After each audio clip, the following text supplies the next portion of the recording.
18 साल का वो लंबा इंतजार और इतने सालों से जो नारा लग रहा था ई साला कपनामध्ये, फाइनली ये चेंज हो गया है।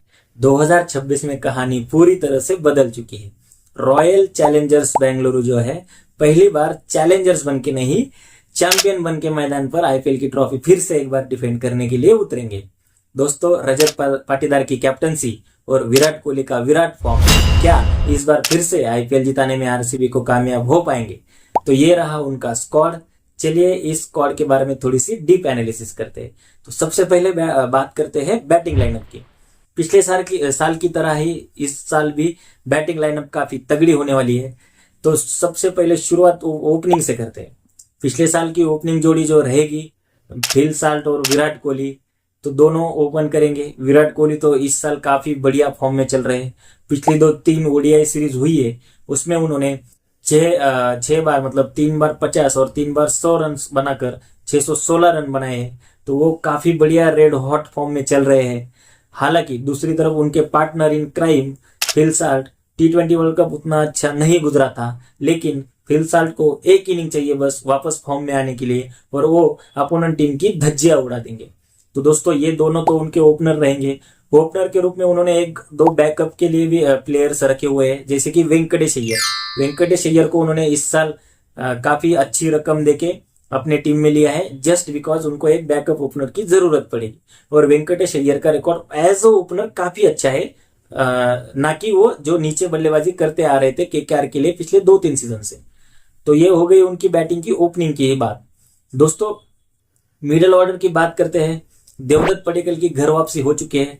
इस साल सैयद मुश्ताक अली ट्रॉफी में उनका एक अलग अंदाज नजर आया था, क्योंकि हर बार उनका स्ट्राइक रेट होता था 130, 135, ज्यादा से ज्यादा 140। लेकिन इस साल जो सैयद मुश्ताक अली ट्रॉफी हुई है उसमें उन्होंने 309 रन स्कोर किए हैं, और वो भी 165 के स्ट्राइक रेट के साथ। तो ये जो नए तेवर है आरसीबी को काफी काम आएंगे, और जो पिछले साल 3 नंबर की प्रॉब्लम थी वो भी हमेशा के लिए इस साल सॉल्व हो चुकी है। तो 4 नंबर पर आते हैं कप्तान रजत पाटीदार। दोस्तों, रजत पाटीदार की स्पिन के खिलाफ जो डोमिनेंस है वो किसी से छुपी नहीं है। स्पिनर्स के लिए वो काल बनकर बरसते हैं। तो 4 नंबर पर रजत पाटीदार आएंगे। सैयद मुश्ताक अली ट्रॉफी में 428 रन 186 रन के स्ट्राइक रेट के साथ ठोके हैं। मतलब आप सोचो कितने अच्छे फॉर्म में है, और अपनी कप्तानी से मध्य प्रदेश को फाइनल्स तक भी लेके गए थे। तो ये जो टॉप 4 उनके बल्लेबाज है, तो काफी तगड़ी बैटिंग लाइनअप है, जो हमेशा से आरसीबी की स्ट्रेंथ रही है। दोस्तों, अब फॉरेन प्लेयर्स की बात करें तो उनको हर टीम को 4 ही प्लेयर अलाउड होते हैं। तो यहाँ पे उनको थोड़ा सा दिमाग लगाना होगा, क्योंकि स्क्वाड में अवेलेबल है जैकब बेथल, रोमारियो शेफर्ड और टिम डेविड। इन तीनों में से कोई 2 ही खेल सकते हैं दोस्तों, क्योंकि ओपनिंग में आपको फिल साल्ट मिलेंगे और बॉलिंग में आपको जॉस हेजलवुड की जरूरत गिरेगी। तो ये 2 बल्लेबाज तो आपके 2 प्लेयर फॉरेन हो चुके हैं। तो बाकी जो अब ये 3 प्लेयर्स है उनमें जो उनको 2 प्लेयर्स चुनने होंगे। रिकॉर्ड की बात करें, जहां तक आंकड़ों की बात करें, तो Jacob Bethell T20 world cup काफी अच्छा गुजरा था। 150 और सेमीफाइनल में भारत के खिलाफ जो 100 लगाया था उसमें उनका टैलेंट साफ नजर आया। तो जैकब बेथल 280 रन बनाए थे 218 के स्ट्राइक रेट से T20 वर्ल्ड कप में। वही दूसरी तरफ उनके कॉम्पिटिटर टिम डेविड की बात करें तो टिम डेविड ने काफी बढ़िया बल्लेबाजी की थी अबुधाबी T10 में। एकदम मतलब बॉलर्स की धज्जियां उड़ाई थी, सिर्फ बॉल फाड़ने की देरी थी, इतने जोर से हिट मार रहे थे। 393 रन बनाए थे 265 के स्ट्राइक रेट से, और एवरेज भी 65 का था। सोचो दोस्तों T10 में 65 प्लस का एवरेज। तो दोस्तों, इन दोनों के आंकड़े तो काफी बढ़िया है। वही रोमारियो शेफर्ड थोड़े से आंकड़ों के मामले में कमजोर साबित होते, लेकिन रोमारियो शेफर्ड की जो काबिलियत है वो इन दोनों से जरा भी कम नहीं है। पिछले साल के 2 मैच तो उन्होंने सिंगल हैंडेडली जिताए थे आरसीबी को। याद कीजिए वो चेन्नई वाला मैच, 152 रन बने थे 18 ओवर में, लेकिन उसके बाद 2 ओवर में रोमारियो शेफर्ड ने 50 रन ठोककर आरसीबी को जीत दिलाई थी सीएसके के खिलाफ। तो रोमारियो शेफर्ड को भी कम नहीं आंक सकते। तो दोस्तों, ये हो गई उनकी बैटिंग लाइनअप, पूरी स्ट्रॉन्ग बैटिंग लाइनअप। अब बात करते हैं स्पिनर्स की और फास्ट बॉलर की। दोस्तों, स्पिनर्स के रूप में उनके पास कृणाल पांड्या जैसा स्लो लेफ्ट आर्म गेंदबाज है, जो अपने 4 ओवर अच्छी तरह से कंप्लीट कर सकता है, और जरूरत पड़े तो बैटिंग में भी अच्छा खासा योगदान दे सकते हैं।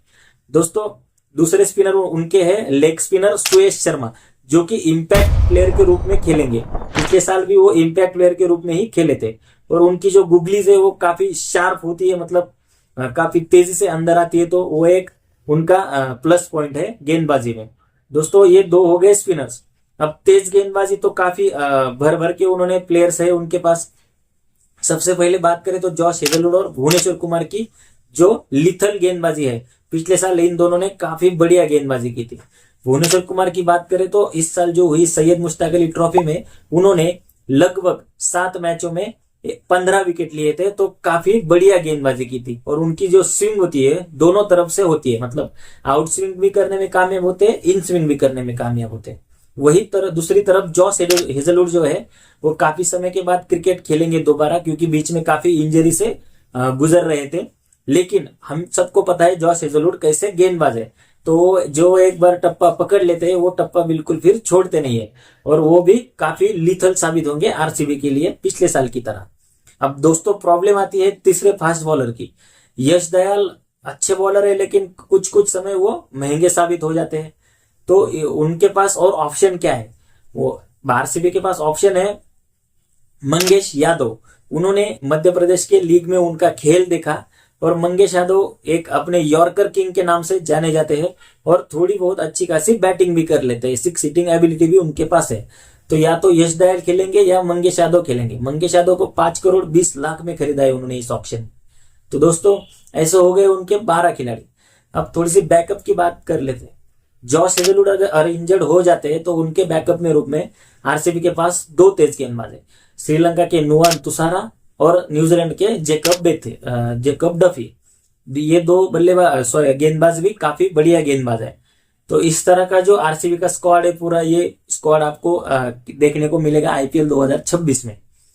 अपॉर्चुनिटीज की बात करें दोस्तों, तो जो यंग प्लेयर्स है जैसे कि विहान मल्होत्रा, कनिष्क चौहान, जिन्होंने हाल ही में 2 अंडर 19 वर्ल्ड कप जीता था, तो इन दोनों के पास जब भी मौका मिलेगा अपना प्रदर्शन दिखाने का अच्छे अवसर रहेगा।